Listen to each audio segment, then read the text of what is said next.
Welcome back to the big Marxist debate here on NDTV Hindu. Let's go back to this discussion to the student, the topper here in our studios, Swati.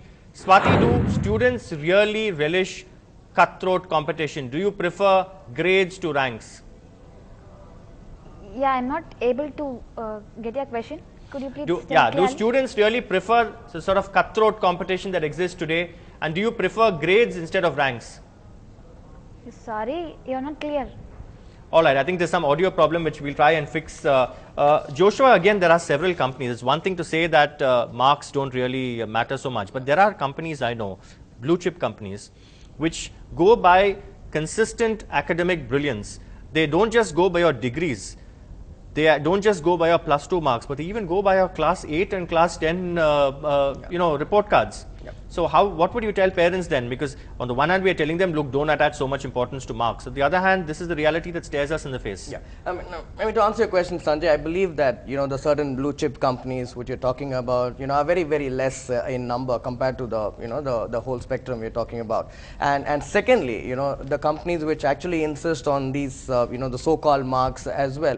I know a lot of them who actually lose out good candidates because they are very, very particular about the certain marks. And I know that there are so many organizations which actually comes back, see a candidate and they feel bad that they are not able to take that candidate just because of that rule which they have in the company policy. So I would say it's very small. I mean, it do exist. See, what I'm trying to tell here is it is very important to have a good mark. I'm not denying. Congratulations to everyone who scored well. But we're talking about a basic percentage what a candidate should get. And once you're done with that, I feel everybody has a chance in life. As I told you, life is like a boxing match. This is just the first round, and life is not over if you don't get, say, Did you get 80%. the knockout punch anytime when you were a student? Yeah, I got it. Mathematics.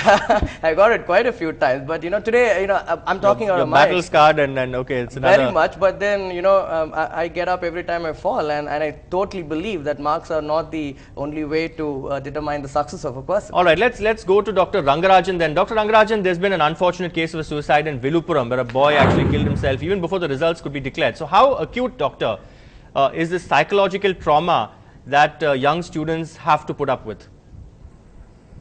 Well, it's terrible because this decides everything about you. The child is told that if you do not perform here, you're no good, you're really below par, you're not fit to be my son, kind of things. I mean, there's this joke saying, isn't it? If you fail, my son, the son says, Dad, this is only an exam, not a, DNA test, parental test.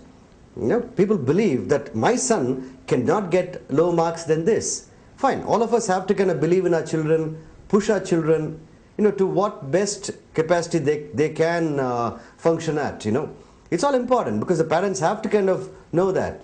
But it's also important for the parents to know what the children's capacity is. The school needs to know what is the capacity of each of the children. And when they put undue pressure on somebody, sometimes what happens is they tell this guy, hey, you're a brilliant guy, you're a 100-mark student, and what you're doing, getting 80, you're capable of getting 100, you have to get 100. And this kid kind of starts believing that if he gets anything less than 100, he has not been good enough and he has failed in his duty. So the kid really starts getting a low self-esteem from very early on in life. And this damages the child more than, actually failing in the exams too. This guy grows up with a low self-esteem. He believes he's a second-rate student. He's a second-rate human being. And, what Anand spoke about earlier, this development of personality never takes place.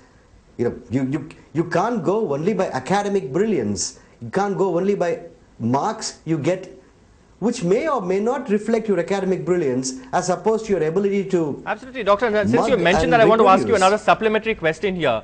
Can intelligence really come to the fore? As someone who deals with minds every day, can intelligence come to the fore if you choose subjects for which you have zero aptitude, which is what happens in many cases where parents or grandparents decide what course or what group a student should take?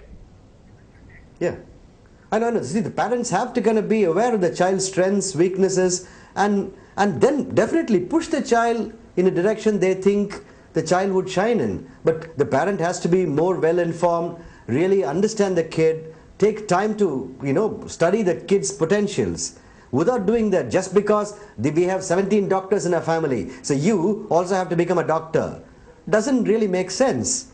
You know, All this right, we kid must might say on do very record well that in Dr. some other profession. Dr. Rangarajan's daughter Subiksha is in fact into a band, so he's certainly not, he's certainly practicing what he preaches. Let's go back to the principal, Mr. Manohar. Mr. Manohar, thank you for waiting patiently there, but I'd like to ask you, do you agree that there is rampant commercialization of education, particularly at the school level today? Because today, if you don't really get a certain certain marks, then you are forced to take tuition. If you don't take tuition, you don't pass, period. And what about those who struggle, parents who struggle to pay the exorbitant school fees? How will they then be able to manage hefty tuition fees, which become a cottage industry almost here? Sanjay, as far as the commercialization of education, I would like you to see that it is not done in the all of these schools. There are few schools which do that, and their mindset is like that. But there are many schools, they do it as a service. And there are schools which charge nominal rate of fees. They do have coaching. For example, you take government schools or government aided schools, there is no tuitions. But still, if you find that the kind of results they have produced, corporation schools if you have taken, you find that there are some schools which make the education look commercialized, and there are parents who are willing. When parents are willing, we cannot do anything. And so you find that they are willing to pay for the tuitions, they are willing to pay for extra coaching, they are willing to pay for the higher education. So when they are willing, the people who find opportunity would make use of the opportunity. But this commercialization will go if we are going to make this education, the children feel that it's not only education or it's not only marks, it's also the extracurricular activities which will count, and which will make a child, a holistic child, to face the future in a much better way. All right, let's try and go back again to the student Swati there in our studio. Swati, I was trying to ask you earlier, how much do really students really relish and lap up this cutthroat competition? Do you prefer marks, or do you prefer ranks, or do you prefer grades? Yeah, the scenario now is that there's no entrance exam for the colleges, and it's only by the marks that you enter into a good college. So I don't think so a rank system will work. Because it will be difficult, but there can be some method for the overall personality development, some method by which they can test the person's IQ, attitude, character, behavior, everything, not just merely marks, because you can even mug up and write something and get into a good college, but the question is whether you can survive after getting into that college. So I don't actually prefer marks, but I don't think so the grading system will also work out for entering into the college. All right, I want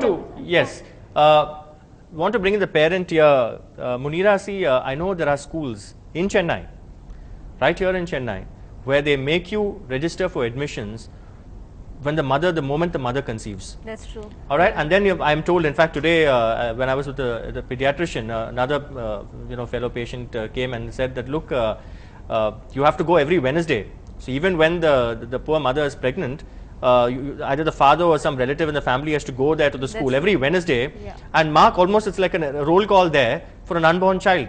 Correct. And that is the genesis of the pressure. You can imagine what will happen once a student enters such schools. That's true. Sanjay, I agree with you. But the fact also remains that it is not the parents who are wanting to do this. For a parent, what the parent wants is the benefit of the child. And if the system says that the benefit is in him or her getting honestly, good is marks. it only benefit of the child, or is it also peer pressure that you would like to talk about it at parties and several other places in the neighborhood, that look, my child has got a symptom, what about yours? He got 90, he got 95. Yes, that is one part. You know, we are living in a society. Let's accept the fact. You know, we don't want to be wearing a mask here. We are living in a society. We have peer pressure, not just among the parents, but among the children themselves. When the child goes out with his friends, this is what today's children brag about. Also, I must ask you, a lot of parents, it's a practice now, I know for a fact, they go to the teachers in class 6 or class 7, as early as that, and tell them, I want my child to do medicine or engineering. And then there's a clique that operates there. Right. There's a certain group of teachers who then take over that child, and they put them through the motions. That's when tuitions start, even at a where's the time to stand and stare, Munira? What are we depriving our children of their childhood?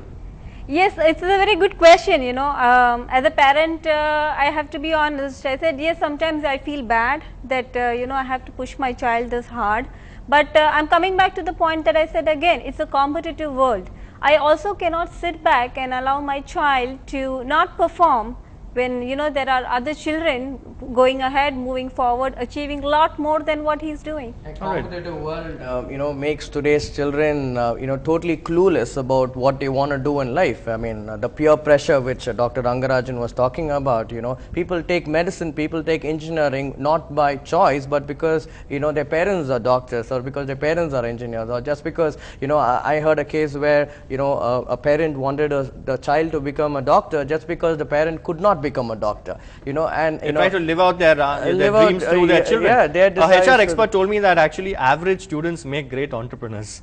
Absolutely. No insinuations here, but I hope you're not talking about not me. at all. On the other hand, Sanjay, we can say a child who has had no pressure in life would become a very good entrepreneur. Is that the case? Yeah, I mean, very true. I mean, see, my advice to the students who are watching this program and also the parents is please don't force your students, your children to take up a course which you want to do. Let the students have a choice. And, it's not only the engineering and the medicines of life which actually give you a future. There are so many arts and science people who actually have today a better career, or anyone, the tier 2 colleges, they throw out people who have actually come out very successful. I mean, look at Bill Gates. He was a college dropout, and today, he heads the, one of the greatest companies. He heads a foundation which helps people, but he's a college dropout. It's not about the marks. I want, people who are watching this program to let their children pursue what their interests are. And if you don't, you're going to put them through a box. To chase your dreams, follow your heart.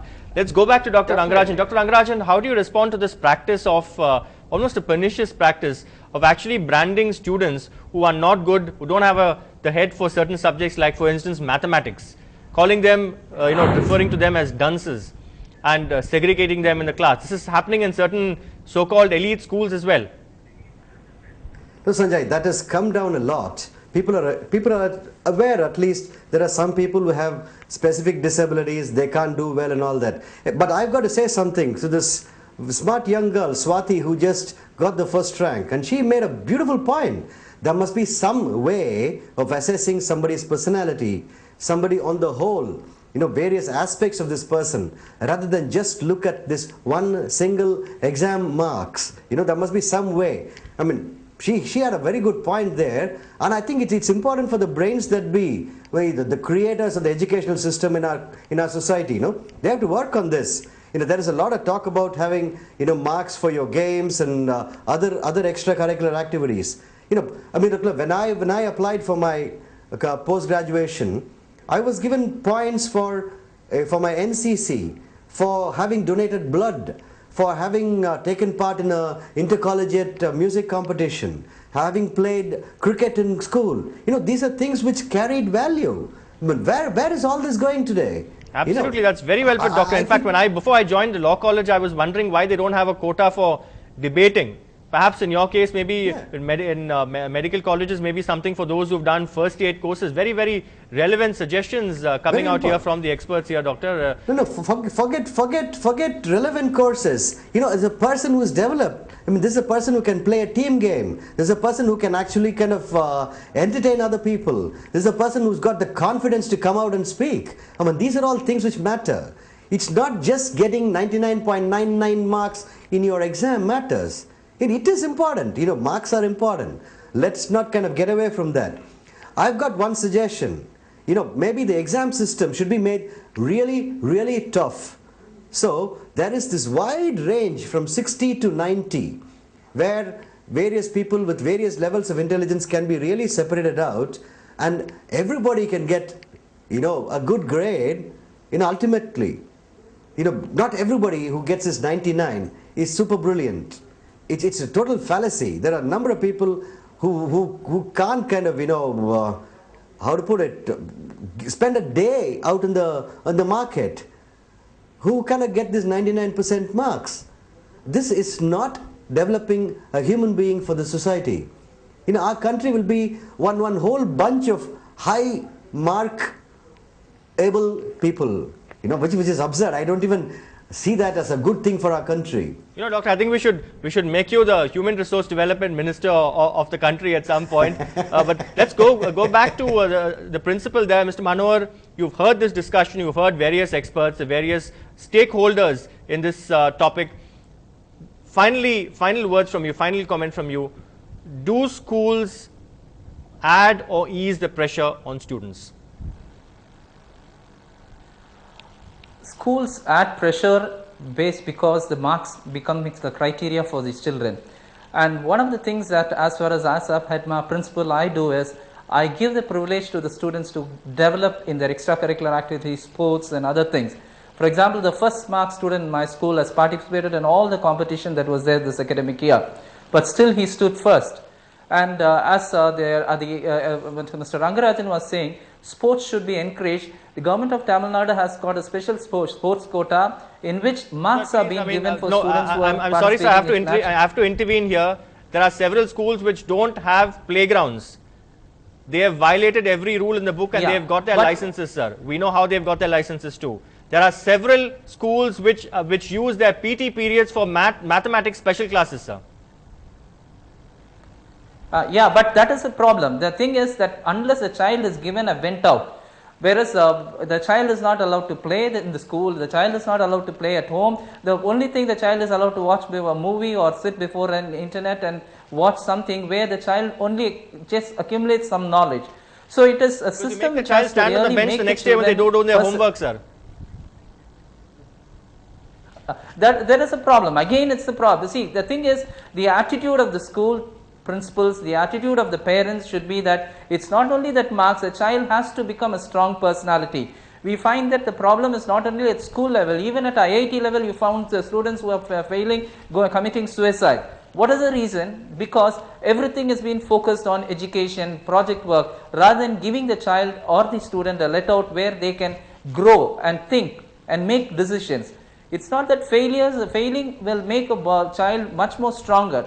For example, all those people have got 99. When they go to engineering or medicine, when they fail, they make a wrong decision either to commit suicide or run away or leave their studies. All right. So they are not able to face as what are, that is one of the reasons. So it is, as the principal, I would say, we need a holistic development, giving the personality development, helping the child to know what is its limit. I cannot ask a dyslexia child to get 200 out of 200. It's impossible. But making the child to pass, giving a confidence to go to them. Right. Thank you very much, Mr. Manohar. May your tribe increase. Thank you very much for joining us. Thank you, Joshua and Munira, parent here, for joining us and sharing your views as well. Also, congratulations once again to Swati. A brilliant performance. You know, I really wish I could also I've been like you when I was in school, but that's the fact. Thank you very much, Dr. Rangarajan, and I really hope you don't have too many patients who have, in fact, undergoing depression at this stage. We really hope that your words of comfort will prevail and nobody will take any drastic steps, because we do know that unfortunate incident took place there in Viluppuram. Finally, we'd like to end this show with a sign of hope. Many smiles and a few tears. Ever since the +2 results came out, and through all that hard work and preparation, a few stories stand out. Our reporter Lokpriya profiles Prem Kumar, a first-generation learner who has scored, hold your breath, 1,174 out of 1,200 and bagged the top honors among the Chennai school students. In 2004, his family lost everything to the high seas, and everyday life a struggle. From all that debris, Prem, a first-generation learner, has emerged with a huge score in +2, 97%, with centums in business mathematics, commerce and accountancy. படிக்காம இருக்காங்க, கஷ்டப்படுறாங்க, அவங்க உழைப்பு தான். அவங்க எவ்வளோ கஷ்டப்படுறாங்களோ அதை பார்க்க தான் எனக்குள்ள மோட்டிவேஷனும் தன்னம்பிக்கையும் அதிகமாகிட்டே இருந்தது. அதுதான் படிக்கிறதுக்கு ஒரு முக்கிய காரணம். படிப்பு ரொம்ப முக்கியம்னு எங்கள் அம்மா சொல்லிகிட்டே இருப்பாங்க. எங்கள் அம்மா கஷ்டப்பட்டே இருக்காங்க, படிக்காதனால தான் இப்படி கஷ்டப்படுறேன், நீங்களும் இருக்கக்கூடாதுன்னு சொல்லிட்டு தான் உங்களை படிக்க வைக்கிறேன்னு அடிக்கடி சொல்லிகிட்டே இருப்பாங்க. அவங்க சொல்ல அதெல்லாம் மனசில் ஆழமாக பதிஞ்சிருச்சு. Prem lost his father when he was in class 9 and his mother sells fish at the market to make ends meet. She never went to school but urged Prem to do better, always. And Prem, who was a school topper in class 10, did just that. இந்த காலத்துல படிப்பு தான் முக்கியம். நாங்க படிக்காத இருந்ததோடி தான் கால்நடையா போய் வேலைக்கு அங்கங்க கூலி வேலை செய்து இருக்கிறோம். ரொம்ப கஷ்டம். ஆமா, கூலி வேலை. ஆமா, என் கஷ்டம் என் பிள்ளைங்க படக்கூடாது. ரொம்ப பூரிப்பா இருக்குதுமா. இத்தனை வருஷம் சர்வீஸ்ல இல்லாத சந்தோஷம், 21 வருஷம் சர்வீஸ்ல இல்லாத சந்தோஷம் இன்னைக்கு தான் எனக்கு சந்தோஷமாவே இருக்குது. While his mother might want to see his son don the khakis, Prem himself wants to sit for the UPSC exams. But this is not a bookworm we are talking about. A bathroom singer, Prem is also a shot putter. His teachers can't stop singing his praise. So இப்போ கூட நடந்த revision டெஸ்ட்டில் 1166 எடுத்திருந்தான். So இப்போ 1174 நான் இன்னும் கொஞ்சம் ஒரு 6 marks எதிர்பார்த்தோம். பட் பரவாயில்ல, இது வந்து எடுத்தது பெரிய கிஃப்ட் மாதிரி தான் எங்களுக்கு தோணுது, எங்களுக்கு என்னுடைய டீச்சர்ஸுக்கு. ஸோ இட்ஸ் அ டோட்டல் ஒரு அசெட் மாதிரி தான் எங்கள் ஸ்கூலுக்கு இந்த பையன். Grit, determination and a never say die attitude has what seen Prem Kumar through all the tough phases in his life. With a prayer on his lips and faith in his heart, he has set his goals right. Here's wishing him all the very best in all his endeavors. In Chennai, Lokpriya, NDTV Hindu. What an inspiring story. So all those parents are watching this show, whether your child has scored a centum or not got a first class or a distinction or top the school, remember, every child is a star. It's over to now Divya Chandrababu for the rest of the news. Divya? Thank you, Sanjay. We'll slip into a very short break now, but more news and updates on the news tonight when we come back.